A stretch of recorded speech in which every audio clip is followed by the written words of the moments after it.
Selamat pagi Bu dan teman-teman, nama saya Leticia Kirana Wijaya dari kelas 8F nomor absen 19. Hari ini saya akan mempresentasikan tentang gerak pada tumbuhan. Bergerak merupakan salah satu ciri makhluk hidup. Bagaimana tumbuhan bergerak? Tumbuhan bergerak karena ada tidaknya rangsangan. Gerak pada tumbuhan terbagi menjadi tiga. Yang pertama gerak endonom, yang kedua gerak higroskopis, yang ketiga gerak esionom. Gerak endonom adalah gerak yang terjadi akibat rangsangan yang berasal dari dalam tubuh tumbuhan. Contohnya adalah gerak sirkulasi klorofil di dalam sel. Gerak higroskopis adalah gerak bagian tumbuhan akibat adanya perubahan kadar air dalam sel tumbuhan. Contohnya adalah gerak membukanya gigi peristom pada sporangium pluma. Gerak esionom adalah gerak pada tumbuhan yang disebabkan oleh adanya rangsangan dari luar. Gerak esionom dibagi menjadi tiga. Yang pertama tropisme, yang kedua gerak nasti, yang ketiga gerak taksis.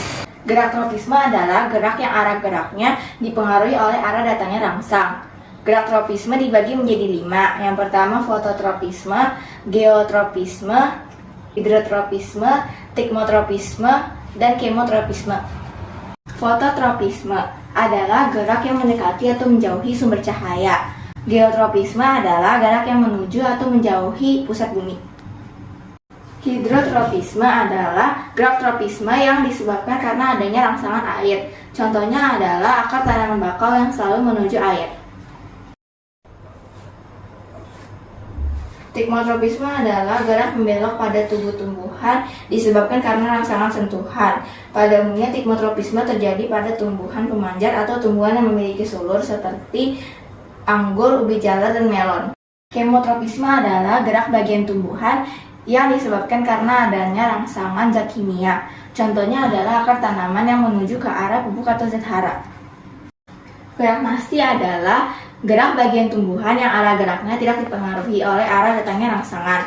Gerak nasti dibagi menjadi 4. Yang pertama gerak seismonasti, yang kedua gerak niktinasti, yang ketiga fotonasti, yang keempat termonasti. Gerak seismonasti adalah gerak pada tumbuhan yang dipengaruhi oleh getaran dan sentuhan.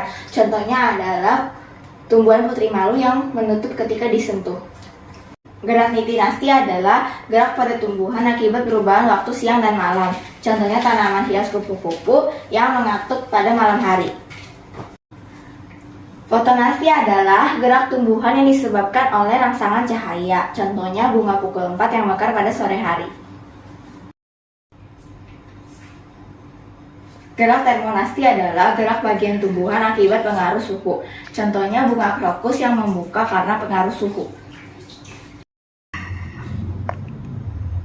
Gerak taksis adalah gerak seluruh tubuh tumbuhan mendekati rangsangan. Gerak taksis dibagi menjadi 2. Yang pertama fototaksis, yang kedua kemotaksis. Fototaksis adalah gerak taksis yang disebabkan rangsangan cahaya. Contohnya gerak genggam hijau yang menuju cahaya. Kemotaksis adalah gerak taksis yang dipengaruhi oleh rangsangan berupa bahan kimia. Contohnya tumbuhan lumut yang bergerak karena tertarik oleh zat gula atau zat protein yang dihasilkan oleh archegonium. Sekian presentasi dari saya tentang gerak pada tumbuhan. Terima kasih Bu dan teman-teman.